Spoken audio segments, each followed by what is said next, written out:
Welcome to Cancer Conference Update, ESMO Congress 2025. Today we're focusing on urothelial bladder cancer. This is medical oncologist Dr. Neil Love. I met with Dr. Terence Friedlander from the Zuckerberg San Francisco General Hospital, Helen Diller Family Comprehensive Cancer Center, University of California, San Francisco, in San Francisco, California. So we're going to start out with this late-breaking abstract from the Potomac trial. You want to talk a little bit about kind of what they were looking at here, what they saw, and what you think it means? Sure, yeah. So this is the Potomac study, which compared durvalumab, a PD-L1 inhibitor, with BCG, compared to BCG alone in patients who were newly diagnosed with non-muscle invasive bladder cancer. So BCG has been the standard of care here for about 40 years. Nothing has yet beaten BCG, and this was seeing if we could improve the outcomes. Now, this comes in the background of the CREST trial, which was a study of sasanlimab, which is a subcutaneous PD-1 agent that was reported earlier this year and had about a hazard ratio of 0.68 for event-free survival. And so, so that this really comes on the heels of that. This was a 3-arm study. There's a control arm of BCG induction and maintenance. There was the treatment arm of BCG induction and maintenance plus durvalumab. And then there was this intermediate arm of durvalumab and BCG induction only. That study, I think, was not, it wasn't positive, so I'm not sure we should spend too much time talking about that middle arm. But enough to say that the addition of durvalumab here in the study resulted in, a positive trial, so essentially a positive event-free survival with a hazard ratio of 0.68, so about a 32% reduction in risk of having recurrence here. When they looked at overall survival, the study is somewhat immature, so we don't yet see a difference in overall survival. There may be a slight splaying of the curves. Definitely need more time. I think some of the controversy here is, perhaps if patients get a PD-1 agent later in the disease course, maybe survival will never be positive. When you looked at that intermediate arm that I mentioned, where they got durvalumab BCG induction only and no BCG maintenance, we didn't see a statistically meaningful difference. And then when we looked at toxicity, this is basically what you would expect if you're giving a PD-1 inhibitor to a patient with, relatively healthy patients. So you see slight increases in some of the common things, hypothyroidism, rash, that you wouldn't expect if you were just giving BCG alone. But it didn't really seem like the amount of dysuria was markedly higher or the amount of urinary infection. So overall, it was fairly safe with the rare, serious adverse toxicity that happens with PD-1 inhibitors. They also didn't really report a correlation with PD-1 status. Any feedback you're receiving from both your GU oncology investigator colleagues and particularly urologic oncologists? So this really, as I mentioned, comes on the heels of the CREST trial. So I think urologists and med-oncs have already been thinking about this for a little while. And the big question is the juice worth the squeeze here? Is giving the PD-1 very early, is that really helping patients? And it clearly is helping to prevent disease recurrence. But as I was sort of alluding to earlier, it's not that clear that necessarily results in more cures long-term or more, better survival. I think the concern, even though PD-1 inhibitors are fairly safe, the concern here is that this is a patient population that's normally treated by urologists that never see a medical oncologist until, they develop more advanced disease, muscle invasive or metastatic. So, it's not really clear who's going to be giving this drug. Will it be community urologists? And if so, do they have the expertise to manage autoimmune side effects? Some are mild hypothyroidism, you give replacement thyroid hormone, but serious adverse events do happen. There's about, probably a less than 1% chance of dying from PD-1 inhibitors and serious, another serious toxicity like myocarditis, pneumonitis, et cetera. So I think the jury's a little bit out here in terms of what is the value of giving PD-1s early? Clearly, it reduces the risk of disease recurrence, but does it actually generate longer-term benefit? I think we still need to see that. So in terms of your point about who's going to do it, what do we know right now about who's giving IOs, with BCG resistant in situ disease? So I'm not sure I have like nationwide data. I can tell you in most academic centers, it's medical oncologists who are doing this in partnership with urologists. Most of my urology colleagues, they want to be in the OR. They don't necessarily want to be giving PD-1s and managing autoimmune toxicity and steroids. There may be urologists who are quite savvy who can do this. Internationally, urologists treat with chemotherapy and other things in many other countries, so it's not impossible. I think there's just a certain amount of training that may be needed, especially for urologists who aren't used to giving systemic therapy. So how about the very much awaited phase 3 Keynote 905 trial? Yes, so this is an exciting study. We're all waiting for this. So Keynote 905, also known as EV303, I tend to refer to the study as both. So this is a study that combines enfortumab vedotin, which is a Nectin-4 directed antibody drug conjugate, has MMAE as the payload. It's already approved for metastatic disease as monotherapy late line, and then it's approved with pembrolizumab and is the standard of care in the frontline metastatic space, both for cisplatin eligible and for cisplatin ineligible. And as soon as those studies were launched, the big question was, why do we wait for a patient to develop metastases before we get them exposed to EV and Pembro, because the data in the metastatic setting looks so good.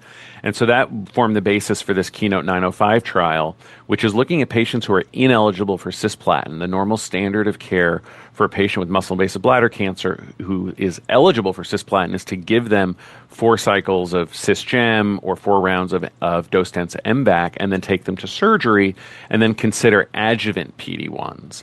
This is the first study, a phase 3 study, that's looked at giving neoadjuvant PD-1, and it's substituting enfortumab vedotin for cisplatin. And so as you can see in the study design, this actually was a sort of fairly complicated study in the sense that it started as a pembrolizumab monotherapy phase 3 trial and was amended over the course of the trial to add an enfortumab vedotin and pembrolizumab arm. And then there were some modifications made during the pandemic, et cetera. Nonetheless, they were able to accrue the number of patients needed to do a clean comparison of EV Pembro as neoadjuvant therapy for 3 cycles, followed by surgery, removing the bladder, followed by 6 adjuvant cycles of EV and Pembro again.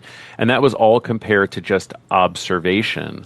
Now, the standard of care for the observation arm changed during the course of this study because the Checkmate 274 trial of adjuvant nivolumab was positive.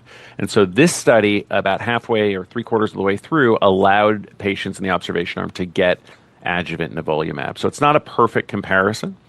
Nonetheless, when you look at the survival curves, it's pretty dramatic. This generated a huge round of applause, a standing ovation at ESMO. The hazard ratio here was 0.4 for event-free survival. So that's a 60% reduction. And the study was positive for overall survival with a hazard ratio of 0.5. So patients were twice as likely to be alive if they got 9 perioperative cycles of EVP. In terms of adverse events, we didn't really see any new adverse events that we didn't know about compared to the metastatic setting. I think there was concerns about wound healing from surgery, how patients would do in the perioperative setting. And, long story short is that we didn't see that this was prohibiting patients from getting to surgery or really impairing wound healing to any significant degree. We do see common things like rash and neuropathy are quite common with EV, and we're seeing them at about the same rates here.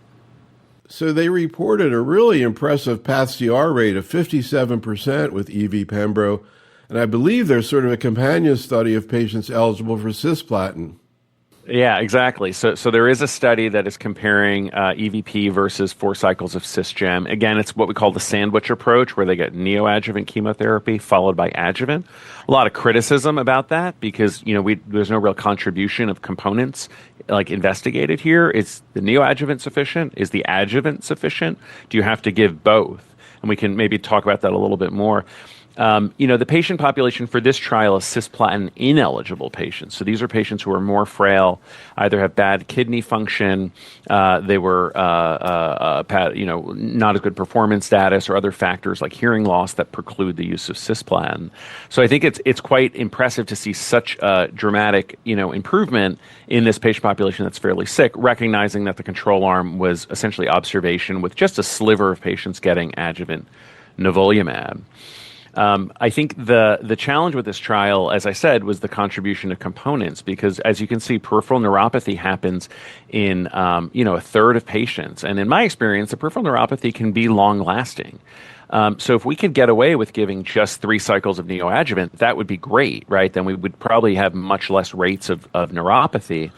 And I think one of the major points of discussion from this trial was actually looking at patients who had complete clinical responses, which was almost 60% of the trial. Patients had no cancer left after getting TURBT and 3 cycles of neoadjuvant therapy. There was also a cell-free DNA component to this trial, which I think is going to be better investigated in later updates. But there could be a future in which we take patients who are in a complete clinical response, cell-free DNA negative, and then say, hey, wait, do you really need all this adjuvant therapy? And we don't really have the strongest data yet to say, no, you shouldn't give it. I think the standard should be to follow what they did in the study. But I think it gives us a lot of room to investigate maybe more like sort of risk-adapted approaches that try and minimize toxicity.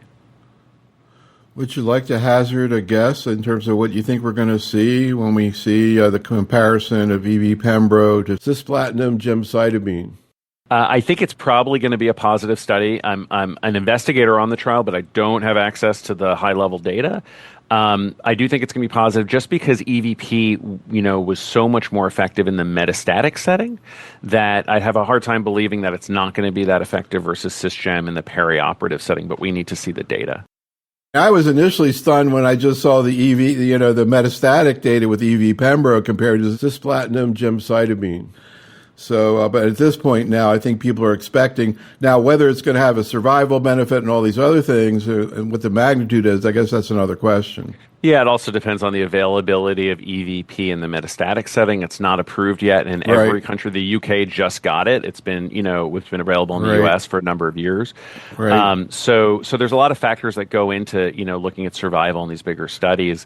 Even if the people get subsequent EVP, we know in bladder cancer there's attrition of patients from the localized setting to the M1, the first metastatic setting, to the second line, to the third line. There's rapid attrition of patients. So I think the thing that I've learned in treating bladder cancer is if you can give the therapy to the patient earlier, that's probably better, having the trial data behind you, rather than waiting for relapses, because sometimes you miss the opportunity.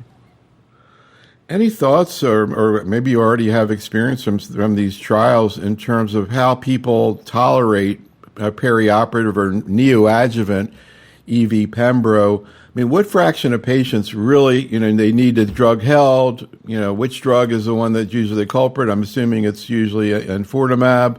And how often do you see people really run into issues just with a few cycles? Yeah, so speaking more from my experience in the metastatic space, it's about half of patients or more will need a dose reduction by cycle 8. And both these 2 trials in the perioperative space are looking at like 9 cycles of therapy. I think the majority of people in the perioperative space will need dose reductions, dose holds. The neuropathy is what I worry about the most. The skin toxicity is pretty manageable. There's rare pneumonitis and things like that.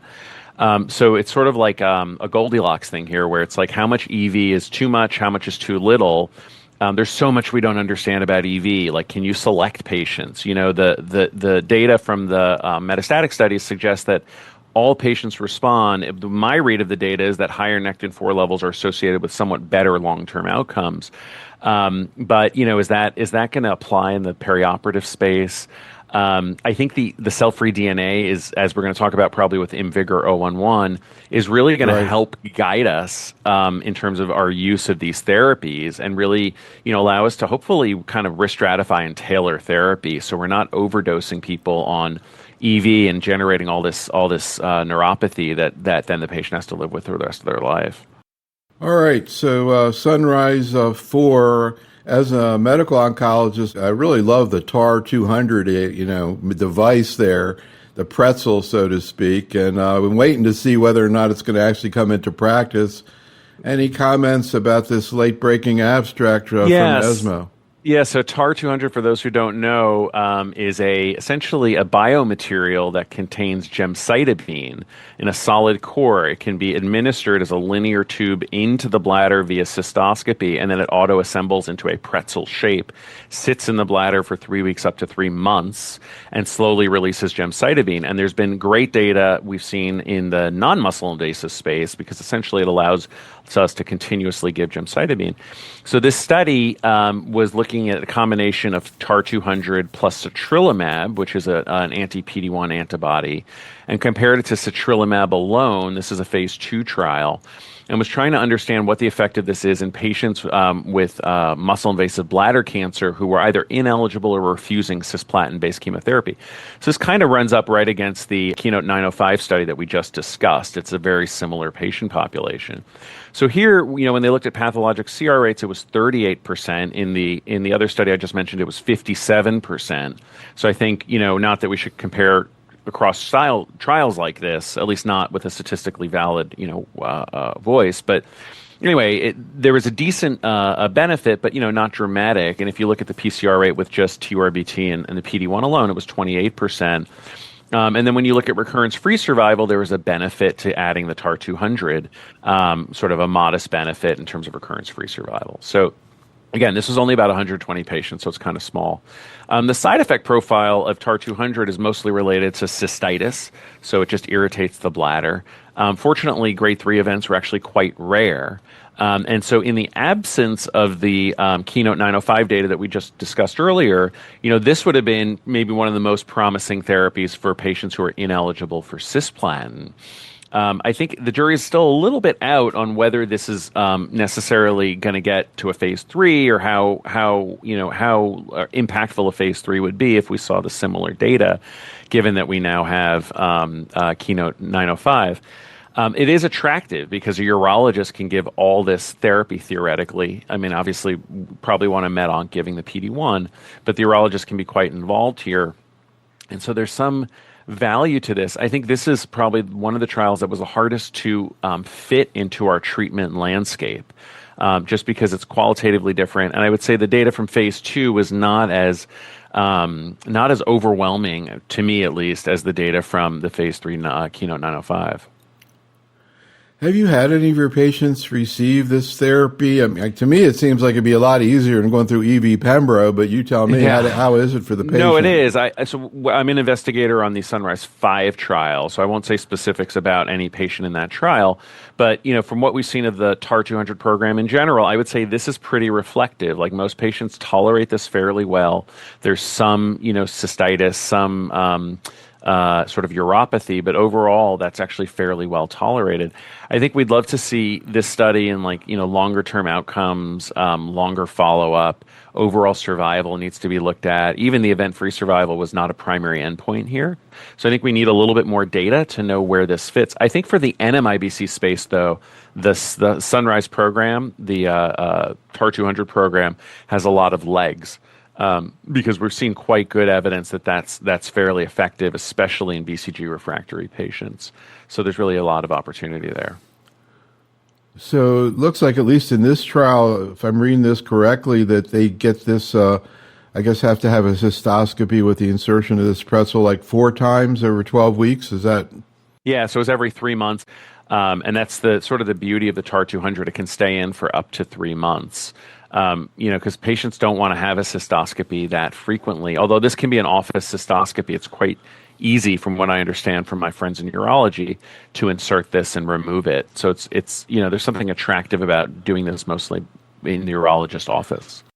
All right, so here are 2 more papers. The whole issue of adjuvant IOs has been really interesting over the last few years, and you kind of, I think you could maybe see this coming about how it was going to end up.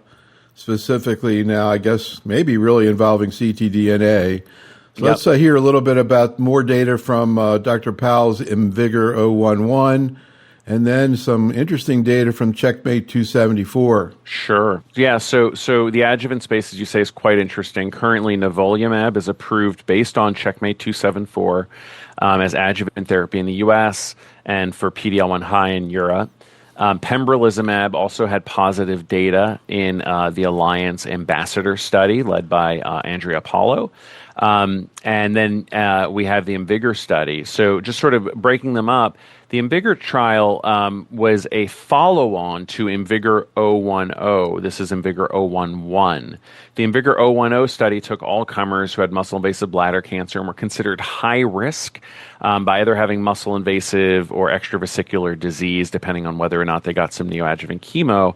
So they were considered high risk for recurrence. IMvigor 010 showed that as a all-comers population, atezolizumab wasn't effective in preventing recurrences compared to monitoring. But in the patients who were cell-free DNA positive after surgery, they were considered a high-risk population, and there was a benefit in 010 in those patients who got atezo versus placebo or versus control. In this trial, they really drilled in on that, and they said, let's do a prospective study to understand the value of cell-free DNA. And this study is a little tricky because patients who were cell-free DNA negative after surgery were not treated and were just put on surveillance.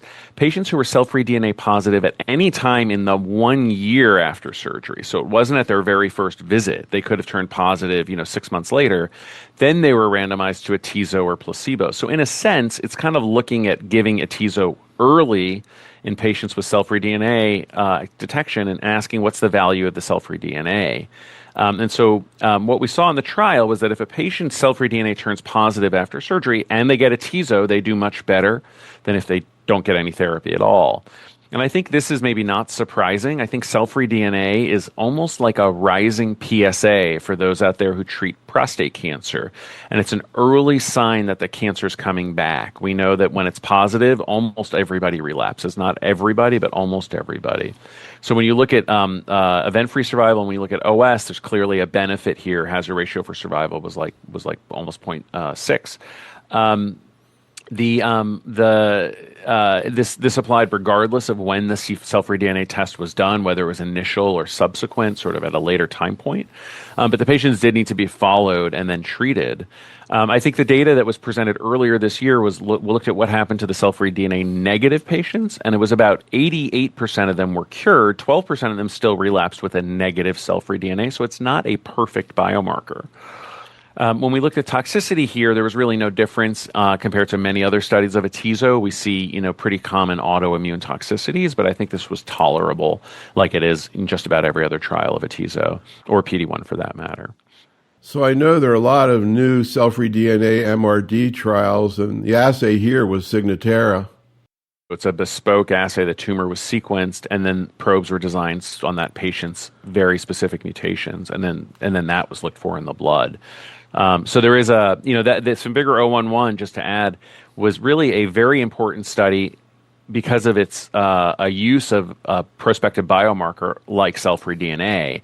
I think it was nice to see atezo works, but we know these PD-1s work in the adjuvant setting. I don't think it really changed the bar in the use of PD-1 in that space, but really helped us understand that you can use cell-free DNA to risk stratify people. And the big question is, how does that apply across all of bladder cancer? Like, should we be using that to assign EVP therapy? Or there's other trials in the process. Like, will that be helpful for assigning adjuvant chemo, like platinum chemo? So it really almost sort of opens up. It's great to see, and congrats to Tom Poles and the entire team for getting this over the line. Switching gears, the Checkmate 274 study has been published already. This is a phase 3 trial looking at nivolumab versus placebo for 1 year as adjuvant therapy. At ESMO, we didn't really see major updates. I think everyone was hoping to see a confirmed survival benefit. It's been trending in favor of survival for many years, where there's clearly a DFS benefit. It seems to accrue more to the PD-L1 positive patients. It's a little controversial in bladder cancer. So that wasn't a surprise. Then the OS, again, was sort of trending in the right direction, but not finalized. The toxicity was really no different than almost any other study of nivolumab, common IO toxicities here.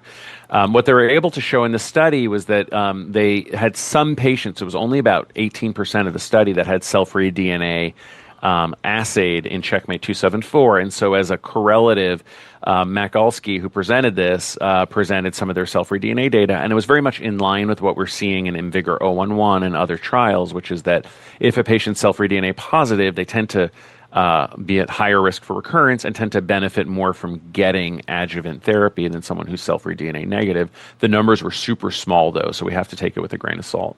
The Checkmate 274 study was an older study, and I think it wasn't necessarily, the focus of the trial to look at cell-free DNA. So there was only one time point done, which kind of limits the scope and the power of the biomarker. So I'm curious whether you think, quote, this is ready for prime time. Are you going to get cell-free DNA? If you can, get it paid for, are you going to go ahead with this strategy? And if you do, are you going to use the Signatera? And one of the reasons I bring this up is, you can use a non-bespoke assay, which is, I guess just looks at a bunch of biomarkers. And one of the advantages is you get the results back quicker because the Signatera takes a little bit longer. I hear docs say these patients want to be treated and they're, whatever, it's hard to get them. But, they've gotten used to doing that with other assays. But I am curious whether you would like to actually implement this strategy in your practice. And if so, what assay you're going to use. Yeah, so we already use cell-free DNA fairly commonly in the metastatic setting, and I use it almost like a PSA in a man with advanced prostate cancer, where it's, even though it's not really been validated there, if the cell-free DNA is going up, I might image the patient sooner, I might pay more attention to, even small symptoms that normally might not generate an entire workup, because I worry about them progressing. And so, the initial data that was generated for cell-free DNA in bladder looked very strong. This was by a group in Denmark, where in the perioperative space, patients who were cell-free DNA negative, almost all of them were cured, and patients who were positive, almost all relapsed. So I do think IMvigor011 really shows us that there's value to looking at cell-free DNA and risk stratifying patients. For the positives, they should definitely be getting adjuvant therapy because they're almost by definition going to all relapse. The question is for the negatives, what to do? Because I mentioned about 12% of negative patients relapse. So are you going to withhold therapy in those patients and then treat them when they turn positive? Or should we just be treating everyone? I think the jury is still out on that. In breast cancer, we'll give adjuvant therapy for a 1%, improvement in outcomes, or at least that's the way it seems to me as a non-breast cancer expert. So if you have 11% of patients or 12% of cell-free DNA negative patients still relapsing, I think that might be a call to give adjuvant therapy, understanding the overtreatment of patients, the cost of doing all that, and the problems. So I think we still need to wrap our heads around this a little better. And then whether to use a bespoke assay or not, I've been using the Signatera assay. Most of my colleagues have as well, because the majority of the data has really been built on that in prospective trials in bladder. I'd love to see maybe better data in larger cohorts of a non-bespoke assay to look for cell-free DNA, to really see if the data holds up, because these are all tools and they're all slightly different, and we really want to make sure we're using the right tool, for the right job. Yeah, I was actually thinking about breast cancer as you were talking about this, because we were very involved very early in when the Oncotype came out. I actually did an interview with Dr. Paik, who was going to present it the night before he first presented it at San Antonio Breast Meeting 2004, and we just saw what happened. And one of the things that happened there is, because nowadays they don't have to choose 1% because they have things like Oncotype. But one of the things that came out is it going to make a difference? And what the patient's attitude is. So like with Oncotype, if they already knew they were going to take chemo or they would never take chemo. So I guess I could ask you, you maybe someday you're going to have a medical, or you probably has had this happen, you have a medical oncologist show up as your patient. And that oncologist is going to know exactly what this data just showed and may very well say, hey, how about doing a Signatera on me? And I'm guessing maybe you do it. Yeah, I'm pretty liberal about doing this. I think more information is better as long as we understand the sort of limitations. If they haven't been fed into a prospective study, that might be harder to interpret. I personally, I've had experience already with a patient who had surgery, had high-risk features, but cell-free DNA negative. And, I said, look, from what I know, about 12% chance of you relapsing with all these other high-risk features, I think it's higher. And even though he's cell-free DNA negative, we treated him. Had he been cell-free DNA positive, it would have been like a no-brainer to treat. And so I think that, I don't know if that necessarily shows the utility of it, But I think it's certainly reassuring if someone has a very good response to neoadjuvant therapy and is cell-free DNA negative.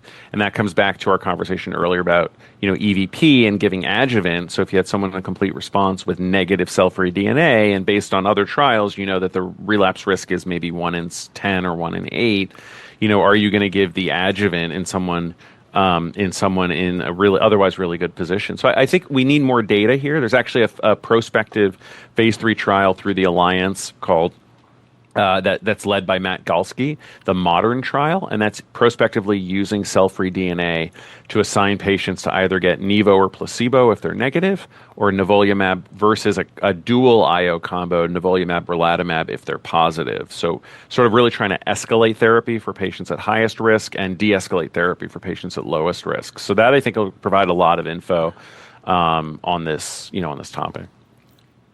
Yeah, and also, you're talking about breast cancer patients who are willing to go through therapy for 1%. We've done some work looking at patients that says, there's a bunch of people like that, but there's also a bunch of people who don't want to get treatment, even for pretty substantial benefit. Right. And this situation that you just described, where their MRD's negative, they're not completely out of the woods, but there's a lot less potential benefit. That could be enough to sway some people if they understand the numbers and want to hear them. Yeah, I think it's very reasonable. Yeah, I think it's great to see these biomarkers actually helping to make and change treatment, and hopefully for the better. We need more data and more studies to make sure we're doing this in the right way. This concludes our program.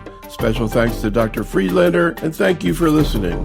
This is Dr. Neil Love for Cancer Conference Update.